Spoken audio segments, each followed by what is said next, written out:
Tokyo Ghoul no es solo una historia de humanos contra ghouls, es una exploración cruda de la identidad, el dolor y la lucha interna.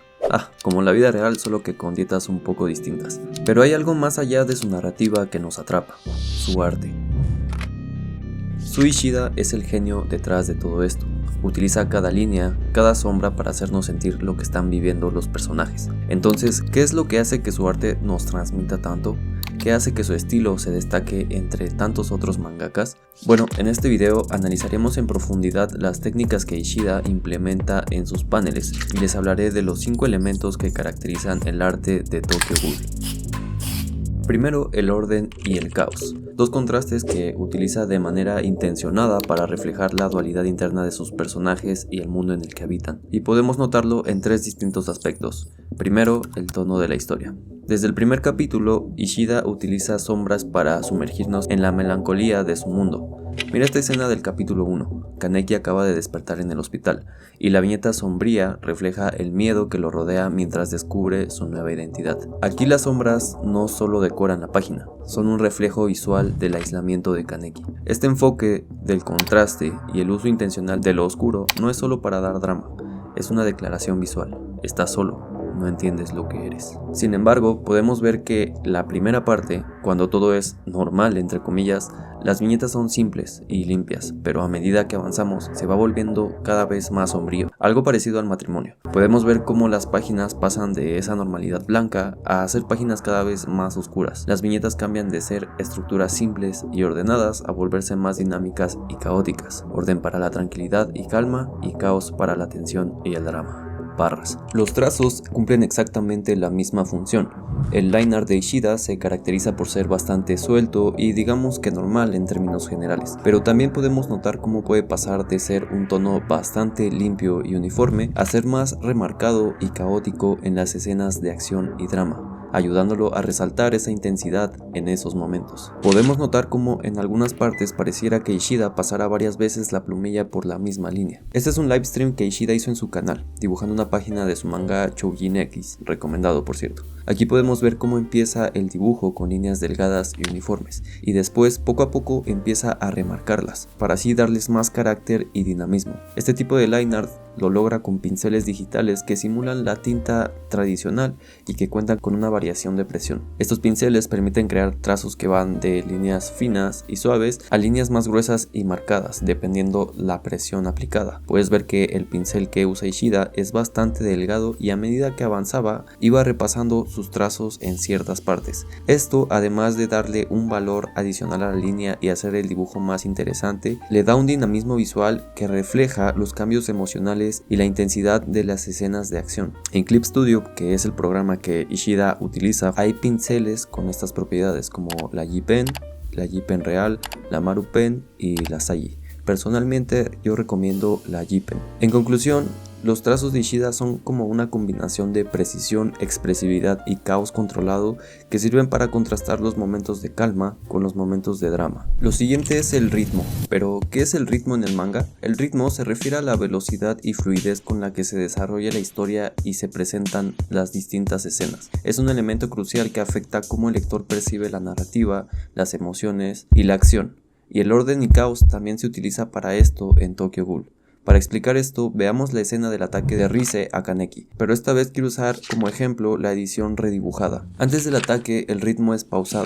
Ishida utiliza viñetas más grandes con mucho detalle en las expresiones y el entorno, lo cual crea una atmósfera incómoda pero tranquila. La conversación entre Kaneki y Rise fluye de forma natural, dándole tiempo al lector para conocer a los personajes, lo cual genera una falsa sensación de seguridad. A medida que Rise y Kaneki se adentran en un lugar más oscuro y solitario, las viñetas comienzan a fragmentarse y hacerse más pequeñas.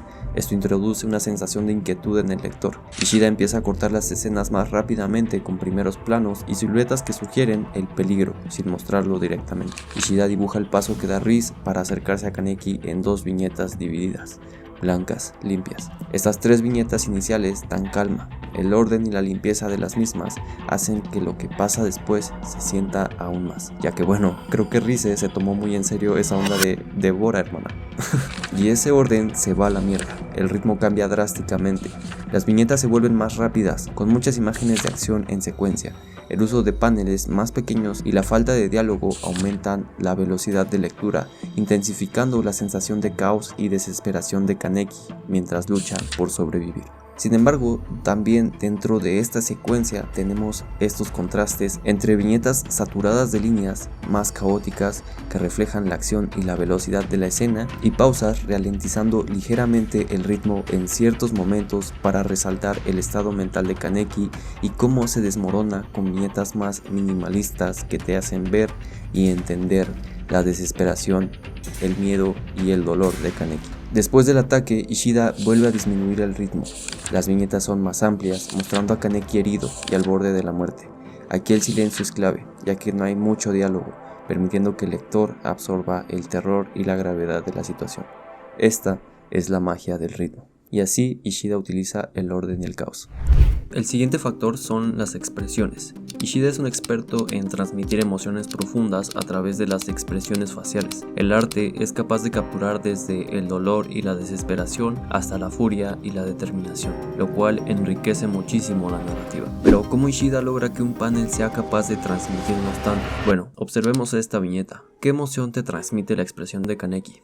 Miedo, ¿cierto? Bueno, hasta ahí bien, solo que este es un panel editado y este es el verdadero panel, donde Ishida no solo nos muestra la expresión del miedo, sino que la intensifica añadiendo más detalles como el sudor que transmite ese nerviosismo. Podemos ver el miedo en sus ojos, las sombras para aumentar el drama y las líneas que dan esa sensación de acción y de movimiento de adrenalina. Exactamente todo lo que está pasando y sintiendo Kaneki en ese momento. Por otro lado, también podemos ver expresiones dibujadas de una forma más minimalista en momentos clave de incertidumbre o de shock emocional. Estos paneles dan una sensación de silencio, frialdad y distancia, y esa simpleza evita que te distraigas y te centres en lo que está sintiendo el personaje, además de que amplifica el dramatismo de la situación. Y bueno, hablamos de expresiones en situaciones de acción y de tensión emocional, pero también falta uno muy recurrente en Tokyo Ghoul y es en momentos de locura extrema, dolor extremo, en donde podemos ver cómo Ishida puede llegar a distorsionar los rasgos faciales de los personajes, haciéndolos asimétricos y desproporcionados, como por ejemplo en las transformaciones de Kaneki.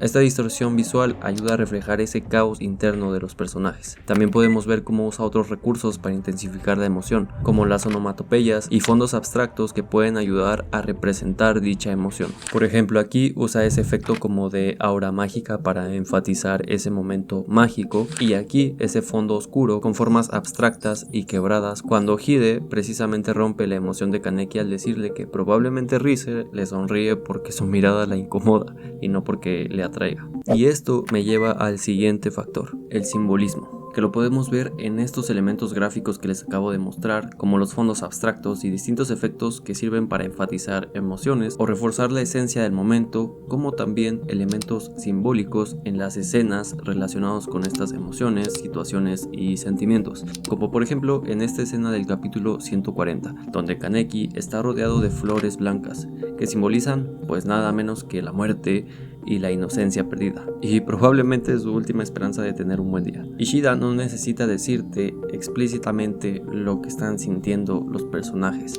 nos lo muestra a través de imágenes que nos invitan a interpretar, siguiendo una de las reglas fundamentales del buen storytelling: muestra, no cuentes.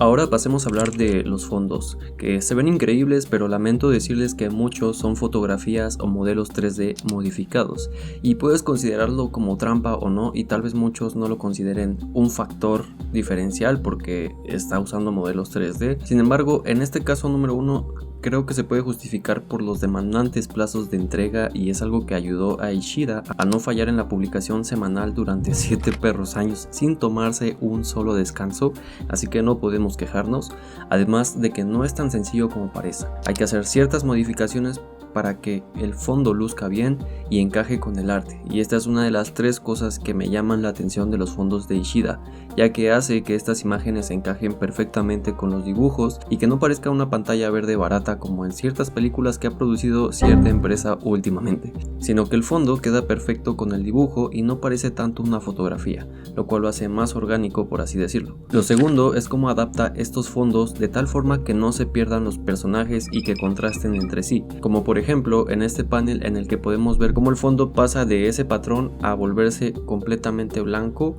para que no se pierda Touka, ya que si no fuera así tendríamos algo como esto. Además de esto, lo tercero es que Ishida sabe jugar muy bien con el entorno y te lo muestra cuando es necesario. Y esto es algo en lo que Ishida evolucionó bastante, ya que al principio, por ejemplo en el primer capítulo, ciertas cosas parecían ser guionazos puros y duros. Espera, ¿de dónde salió ese lápiz? Ah, ya, de la mochila. No mames, ¿de dónde salieron esas pinches vigas? Bueno, en la reedición podemos notar cómo Ishida corrigió esto y nos hizo entender el entorno y cómo es que Kaneki llegó a una zona de obras conforme avanza la escena, además de eliminar la dichosa escena del lápiz. Ishida sabe cuándo mostrarnos el entorno, cuándo hacer viñetas caóticas y cuándo hacer viñetas más minimalistas para darle ritmo y sentido a la secuencia.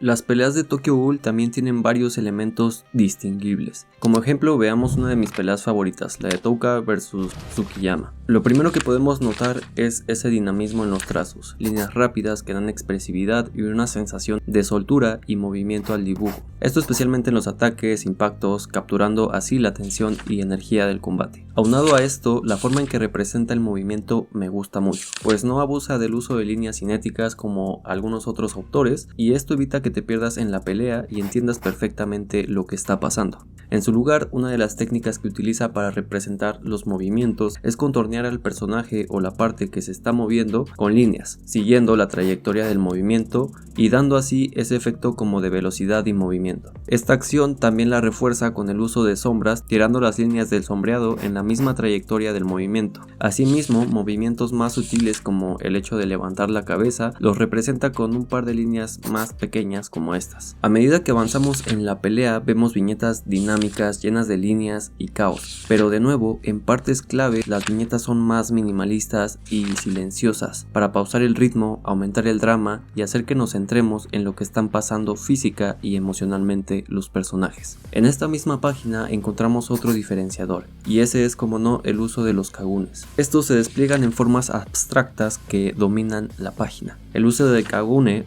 que son los poderes de los ghouls, permite a Ishida jugar con formas abstractas y fluidas que aportan un elemento de terror visual y distorsión. La fluidez de estas formas, lo abstracto del kagune, es lo que da a las peleas ese toque casi artístico pero a la vez aterrador. A medida que la pelea avanza y la intensidad aumenta, Ishida utiliza la distorsión para representar el caos del enfrentamiento. Las viñetas se vuelven más irregulares y fragmentadas y el entorno comienza a perder su forma clara. Ishida empieza a dibujar a los personajes y los escenarios en ángulos y perspectivas más inusuales. Se puede interpretar que esta distorsión se relaciona con la destrucción tanto del espacio como de las emociones de los personajes. Todo esto en conjunto hace que el arte de Sui Ishida en Tokyo Ghoul sea un reflejo de lo que sienten sus personajes, de su desesperación, sus miedos y sus deseos. Y eso es lo que nos mantiene conectados con ellos, porque aunque viven en un mundo de monstruos, de fantasía, sus luchas son profundamente humanas. Es un recordatorio constante de que la vida es dura,